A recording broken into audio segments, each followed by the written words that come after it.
Hello guys, welcome to my channel. అందరూ ఎలా ఉన్నారు? నేనైతే బాగున్నానండి. మీరు కూడా బాగున్నారని మనస్ఫూర్తిగా కోరుకుంటున్నాను.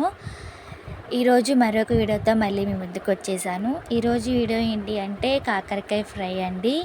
చాలా అంటే చాలా బాగుంటుంది. కాకరకాయ అంటే ఇష్టం లేని వారు కూడా ఇష్టంగా తింటారు. 100% గ్యారంటీ నేను ఇస్తానండి. అసలు చేదు అనేది ఉండదండి. కాకరకాయ అనగానే ఒకరికి ఫీలింగ్ చేదు ఉంటుంది, నచ్చదు అనే ఫీలింగ్ ఉంటుంది, కానీ చేదు ఉండదు. ఒకసారి ఎలాగో చూద్దాం రండి. వాటర్లో కాకరకాయ ముక్కలు చక్రాలుగా కోసుకొని వేసేసుకుని కొంచెం ఉప్పు వేసుకోండి. ఉప్పు వేసుకోవడం వల్ల ఏంటి అంటే చేదు అనేది పోతుందండి. కొంచెం అలా వాటర్లో వేసి ఉప్పు వేసేసిన తర్వాత అలా కలుపుకొని ఒక 2 నిమిషాలు పక్కన పెట్టుకోండి. శుభ్రంగా కడుక్కొని పక్కన పెట్టుకున్న తర్వాత బాండీ తీసుకుని అందులో తగినంత ఆయిల్, జీలకర్ర, ఆవాలు, ఎండుమిర్చి, 2 రెబ్బల కరివేపాకు, మీడియం సైజ్ 2 ఉల్లిపాయలు, 2 పచ్చిమిర్చి వేసుకొని తిప్పుకోండి.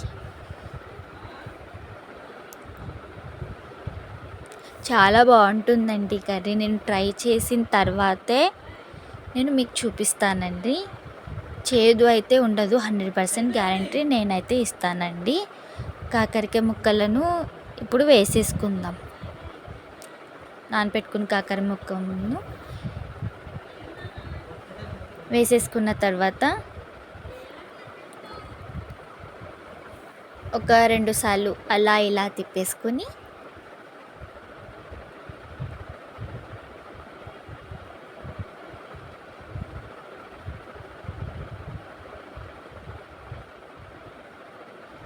ముందుగా ఎలాగో సాల్ట్ వేసుకున్నాం, ఉప్పు వేసుకున్నాం కదండి వాటర్లో.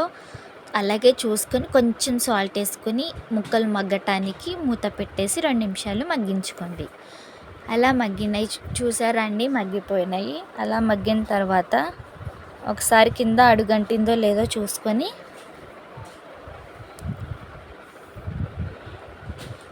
ఒక టేబుల్ స్పూన్ పసుపు, అలాగే 1 టేబుల్ స్పూన్ కారం వేసుకొని తిప్పుకోండి.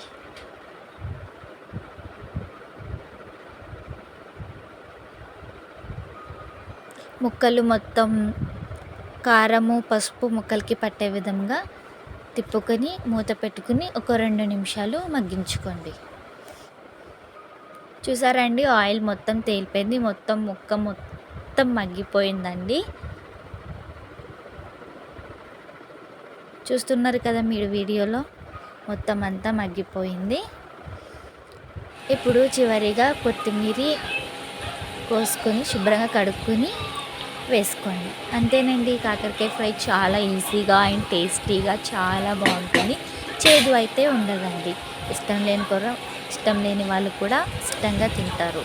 ఫస్ట్ టైం కనుక మా వీడియోస్ చూస్తున్నట్లయితే ప్లీజ్ సబ్స్క్రైబ్ చేసుకోండి, లైక్ చేయండి, షేర్ చేయండి.